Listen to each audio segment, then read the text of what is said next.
तर महाराणी ताराराणी या राजाराम महाराजांच्या पत्नी आणि हंबीरराव मोहितेंच्या कन्या होत्या। मग हंबीरराव मोहिते हे जैन होते का असा सवाल खासदार संजय राऊत यांनी उपस्थित केलाय। राज्याचं वेगळ्या पद्धतीने धर्मांतर करण्याचा हा प्रयत्न सरकार करत आहे असा गंभीर आरोप राऊतांनी केलाय। मुंबई पुण्यासारखी शहरं जैन संस्कृतीखाली आणायचा हा डाव सुरू असल्याचा आरोप संजय राऊत यांनी केला।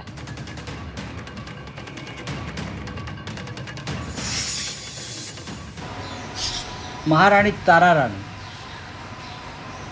ह्या हंबीरराव मोहित्यांच्या कन्या, सरसेनापती हंबीरराव मोहिते। हंबीरराव मोहिते हे शिवाजी महाराजांचे सरसेनापती होते, त्यांची ही कन्या। आणि या ताराराणीनं औरंगजेबाशी प्रचंड मोठी झुंज दिली। म्हणजे हंबीरराव मोहिते जैन होते का?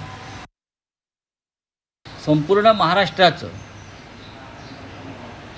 एक प्रकारे वेगळ्या पद्धतीनं धर्मांतर करण्याचा प्रयत्न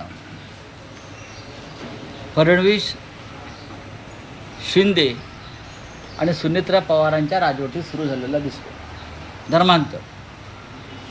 धर्मांतर विरोधी कायदा आणलेला ना आपण महाराष्ट्रात, म्हणजे ते गुलाम आहे।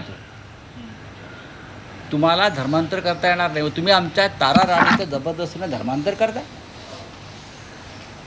याच्यावर ॲक्शन व्हायला पाहिजे मुख्यमंत्र्याकडून, डेप्युटी सीएम कडून। जैन मुनींनी महाराणी ताराराणी यांच्याबद्दल केलेल्या वक्तव्याचं समर्थन कुणीही करत नाही। ताराराणी ह्या हंबीरराव मोहितेंच्या कन्या होत्या हा इतिहास आहे, परंतु संजय राऊत तुम्हाला इतिहासावर बोलण्याचा अधिकार आहे का? ज्या छत्रपती शिवाजी महाराजांच्या वंशजाचे पुरावे तुम्ही मागितले होते, त्या इतिहासाबद्दल नाकाने कांदे सोलण्याचा तुम्हाला अधिकार नाही। आधी छत्रपती शिवरायांच्या वंशजांचे पुरावे मागितल्याबद्दल जाहीरपणे माफी मागा, नाक घासून माफी मागा, आणि मग मराठा साम्राज्याच्या गौरवशाली इतिहासावर बोला।